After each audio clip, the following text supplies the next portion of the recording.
Et bienvenue dans ce live interview dans le cadre du festival Web Business numéro 3, dont le thème est Oser sortir du cadre. Comment on sort du cadre? Qu'est-ce que c'est? Pourquoi? Et surtout, qui va intervenir dans ce festival? J'accueille Baptiste Nourri parmi nous. Hello, hello, Hello! comment tu vas? Ça va super bien. Je suis très contente de t'avoir en live. Je te vois passer sur les réseaux sociaux. Tu m'inspires beaucoup, mais on se connaît pas tant que ça. Donc là, on va un peu creuser les choses. Allez, ça marche, c'est parti. Alors d'abord, pour commencer, est-ce que tu peux te présenter vite fait à nous, pour ceux qui ne te connaissent pas encore? Qui es-tu? Qu'est-ce que tu fais? Alors, moi, il faudrait me considérer, je pense, comme un gamin de l'entrepreneuriat qui est là pour s'amuser surtout. Comme je disais ce matin, du coup, avec mon équipe, je considère beaucoup l'entrepreneuriat comme le fait d'être un enfant dans un bac à sable qui s'amuse, qui construit, qui expérimente, qui casse sans faire exprès et qui reconstruit derrière. Et je suis très dans cette approche de s'amuser, de gamifier, de ludifier les choses, en fait. Et du coup, je suis très dans cet aspect de kiff, d'alignement, de mettre du sens dans son business. Donc mon travail, en gros, c'est d'accompagner les entrepreneurs, globalement de 0 à 10 000 euros par mois et avec du kiff, avec du sourire, c'est le plus important. Enfin, souvent, on se rend compte, avec des clients que les 10 000 euros par mois, par exemple, c'est pas forcément l'objectif principal. À la base, ils voulaient juste s'amuser et ils ont mis ce truc derrière les 10 000 par mois. Et du coup, voilà, donc on travaille beaucoup là-dessus avec mes clients. Je les forme aussi au coaching, enfin au métier en tant que coach. Comment est-ce qu'on coach correctement une personne?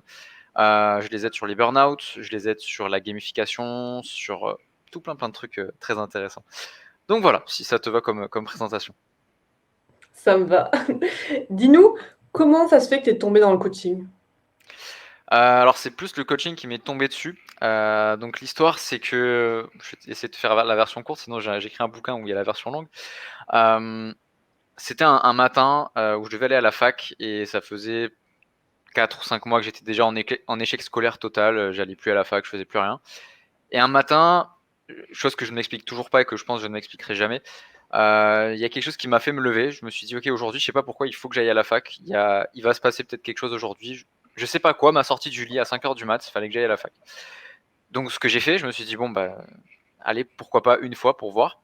Et en fait, en allant à la fac, je suis arrivé donc j'étais à Monaco à ce moment-là, je suis allé dans la gare et j'ai croisé toute la rat race. Tous les gens, qui ont une vie complètement en mode automatique, qui tirent la gueule de bon matin et qui vont tirer la gueule toute la journée. Et je les vois aller au travail et je vois assise par terre une femme en train de faire la gueule, de pleurer, de pas être bien.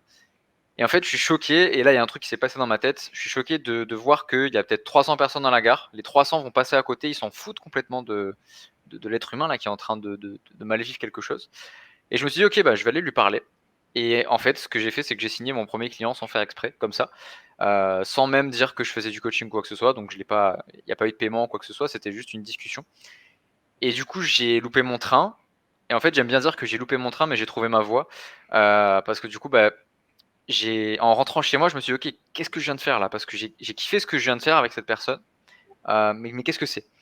Donc en fait, je suis allé me renseigner, je me suis dit: «OK, c'est quoi le métier qui consiste à poser des questions aux gens et à s'intéresser à eux? Est-ce qu'il y a un métier déjà qui fait ça?» Donc le coaching, rapidement, je suis tombé dessus, quoi.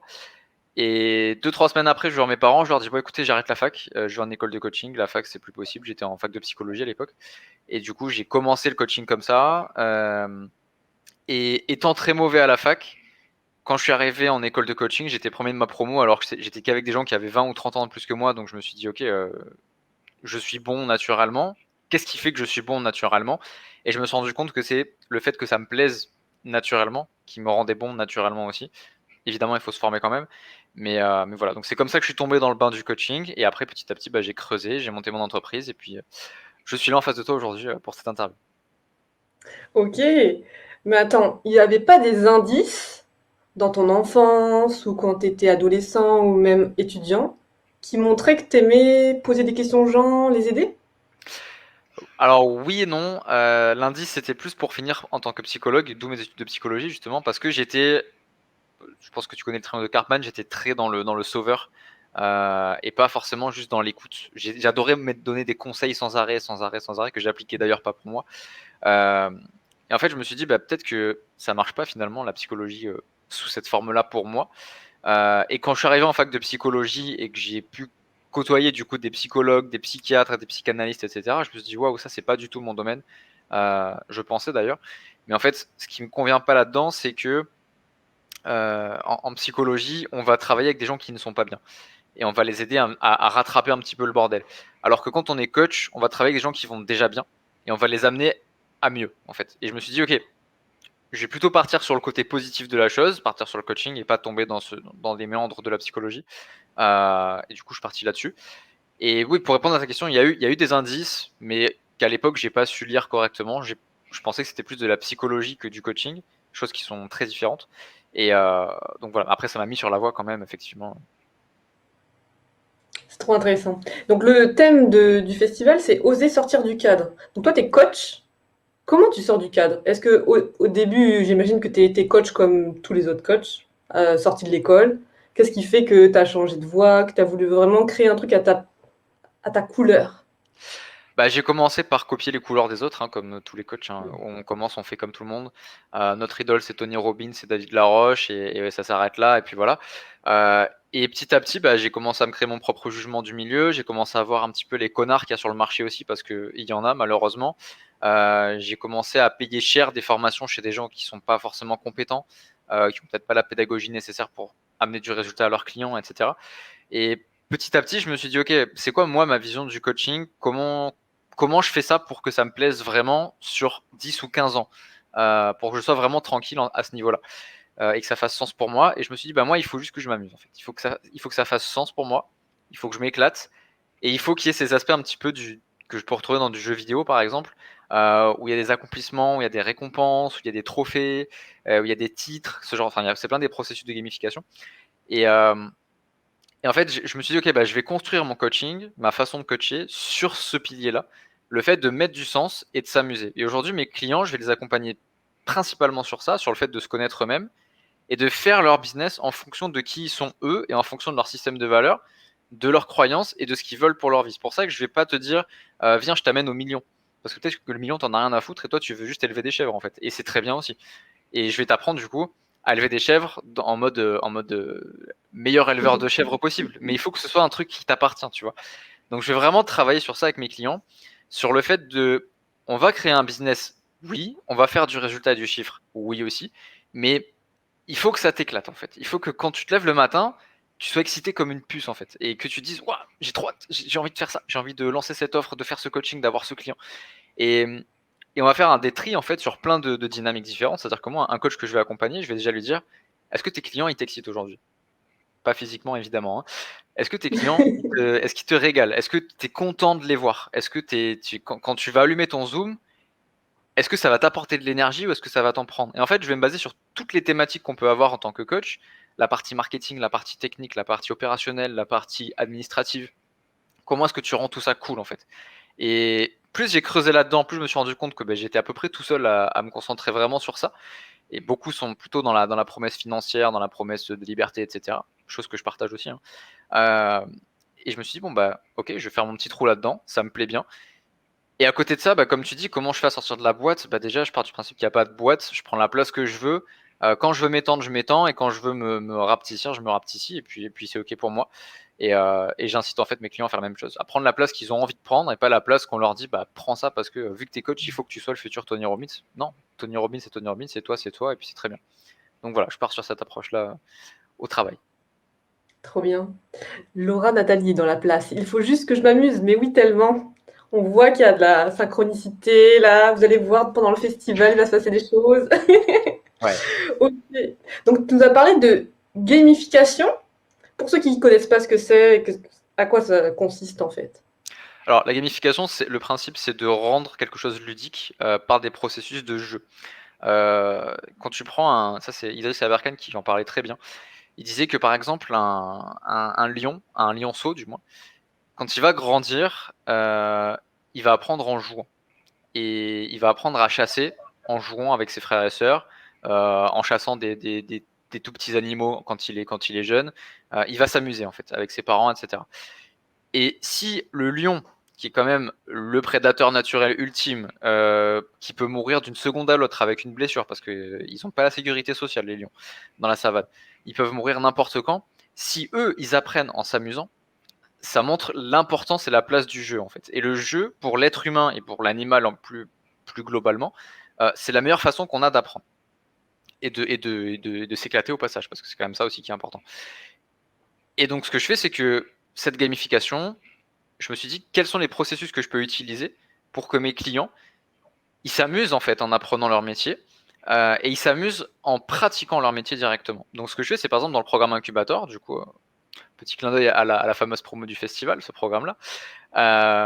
Dans ce programme-là, ce que j'apprends aux coachs aux coachs en devenir, en fait, c'est quels sont les outils qui sont vraiment kiffants pour tes clients, pour que ton client, il se dise pas, je suis en train de travailler sur moi, je suis en train de me former, je suis en train d'apprendre, juste, ouais, je suis en train de m'éclater, de découvrir des trucs sur moi et c'est trop cool. Et il faut qu'il y ait vraiment cette excitation et cette vibe, en fait, qui monte, où ton client, il n'a pas seulement fait un exercice de coaching avec son coach, comme c'est le cas pour 99% des gens, mais il a vécu une expérience. Il s'est dit waouh, j'ai kiffé ça. C'est comme quand tu écoutes une bonne musique pour la première fois, tu te dis putain, c'est trop bien, j'ai envie de le refaire. Bah, mes clients, c'est pareil. Je veux qu'il y ait ça chez eux. Ou à la fin, ils se disent c'était trop bien cet exo, je veux trop le refaire. Mais ils peuvent pas parce ils l'ont terminé, ils le referont pas. Et mon truc, c'est renouveler un petit peu ce processus-là. Un peu comme quand tu vois un super film, tu vois, je sais pas, un Interstellar par exemple. C'est un film incroyable, mais quand tu l'as vu la première fois, c'est pas pareil que la deuxième, la troisième, la quatrième fois. Et l'idée, c'est ça en fait, c'est de se dire quels sont les outils que tu peux amener qui sont complètement uniques, qui sont des vraies expériences clients pour tes clients et qui font que bah, ils vont parler de toi pendant 10, 15, 20 ans parce qu'ils vont être fidèles à toi et ils vont jamais retrouver ce que toi tu peux leur apporter ailleurs en fait. Ça donne trop envie. Et toi, comment tu gamifies alors ton business? Bah, alors il y a plein de façons de faire, je pourrais te montrer mon tableau à côté, bah, je peux te le montrer, hein. Hop, alors je sais pas si tu y vois grand chose. Il y a une grosse flèche là. Bon, je vais t'expliquer vite fait. En gros, hop, attends, je vais juste caler ma webcam correctement. En gros, c'est un j'en ai des vingtaines et des trentaines hein, de processus de gamification. Ce processus-là, par exemple, c'est ma gamification de l'année. C'est-à-dire que toute mon année va être gamifiée. Je vais avoir un objectif annuel. Ça peut être du chiffre d'affaires, ça peut être une expérience, ça peut être des rencontres, ça peut être du mastermind, ça peut être une location d'un yacht pour un séminaire, ça peut être n'importe quoi. Et je vais associer une récompense à la hauteur de ça. Donc, par exemple, si je veux faire 100 000 euros de chiffre d'affaires cette année, quelle récompense à cette hauteur-là je peux m'attribuer? Donc, ça peut être partir en voyage au Costa Rica pendant 2 semaines avec ma famille, par exemple. C'est une bêtise hein, que je te dis, mais ça peut être n'importe quoi. Ensuite, il y a la même chose au niveau du mensuel. Tous les mois, j'ai ma récompense du mois, qui va me rapprocher aussi de ma récompense annuelle. Hebdomadaire et quotidien. Et j'ai des récompenses tous les mois. Si je réussis à accomplir les objectifs sous-jacents.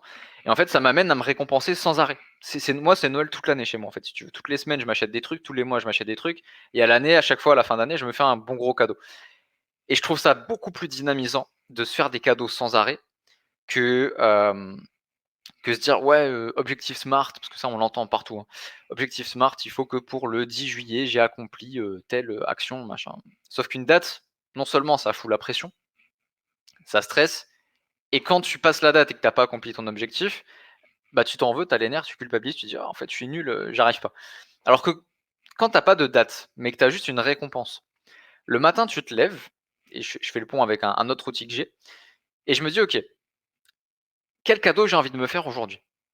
Je vais regarder ma liste de cadeaux, je vais voir quel objectif est associé à quel cadeau, et je vais me dire par exemple, ok, pour avoir mon ordi à 3 000 euros, il faut que je vende 3 coachings, par exemple. Hein. Je te parle avec le ordi en question à 3 000 euros.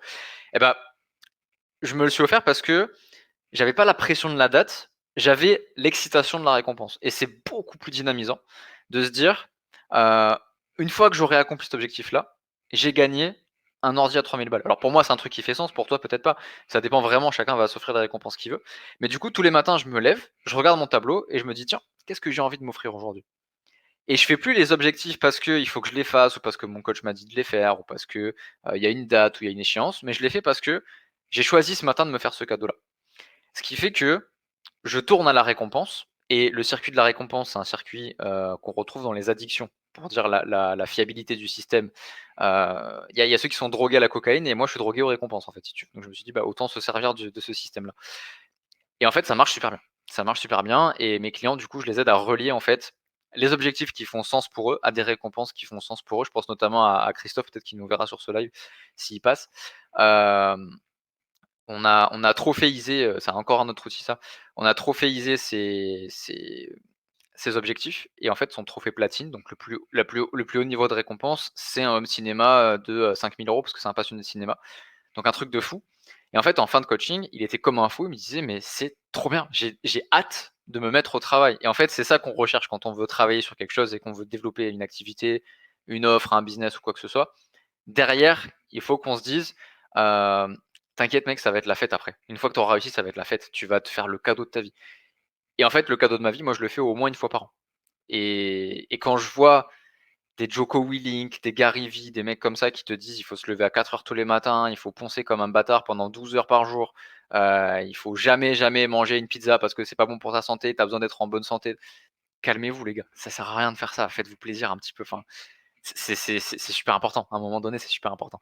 Donc voilà, c'est un peu ma vision de la gamification et pour moi, c'est nécessaire absolument pour un entrepreneur de s'éclater dans ce qu'il fait parce que sinon, bah, retourne travailler à la défense et passe des journées à métro boulot dodo quoi. Donc voilà, tu as ma vision globale sur le sujet. Trop bien. Dites-nous en commentaire si vous donnez des récompenses ou est-ce que ça vous donne des idées de récompenses pour bientôt. Ça nous intéresse de savoir comment ça se passe de votre côté. Et côté expérience client, pour toi, du coup, moi j'ai déjà teasé un peu, j'ai parlé de jacuzzi, de yacht. Est-ce que tu peux nous en parler un peu plus? Alors ça c'est plus du coup pour, mes séminaires, ce genre d'endroit-là.